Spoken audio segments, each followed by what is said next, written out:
ओम शांति। आज की मुरली का स्लोगन, व्यर्थ संकल्पों को एक सेकंड में स्टॉप करने की रिहर्सल करो तो शक्तिशाली बन जाएंगे।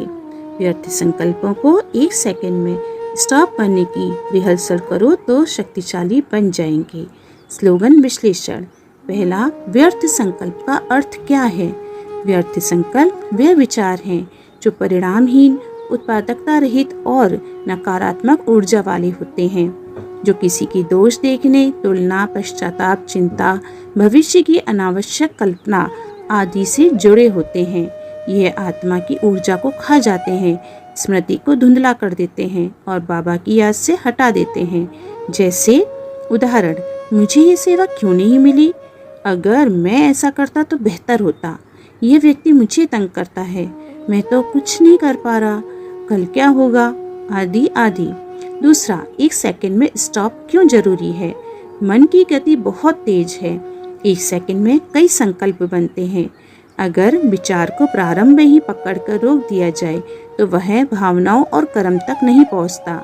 यही शक्ति आत्मा को स्वराज अधिकारी बनाती है। बाबा कहते हैं, संकल्प का पहला बीज ही जब वृक्ष ना बने वही समाप्त कर दो। यही आत्मा की सत्ता है।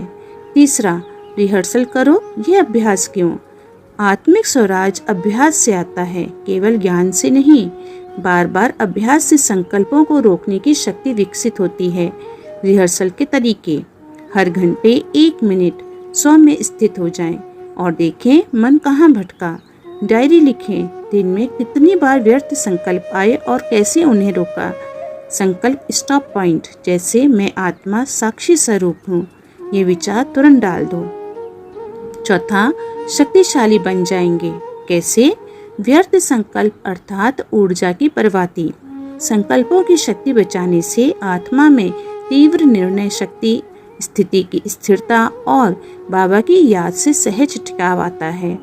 तब आत्मा के लक्षण होते हैं, मुख पर स्थिरता और शांत दीप्ति, चंचलता, घबराहट नहीं, सेवा में प्रभावशीलता, निर्णय में स्पष्टता। पुरुषार्थ सूत्र इस स्लोगन से। पहला, हर संकल्प से पहले 1 सेकंड का विराम लो। क्या ये विचार आत्मा को सशक्त करेगा या कमजोर? दूसरा, दृश्य बदलो, स्थिति बदल जाएगी। मैं दृश्य नहीं, दृष्टा हूँ। तीसरा, संकल्पों की क्वालिटी पर ध्यान दो, मात्रा पर नहीं। चौथा, संकल्पों पर अधिकार, श्रेष्ठ कर्मों की नींव। पांचवा, मन की लगाम खींचना ही आत्मा की सत्ता है। अच्छा, ओम शांति।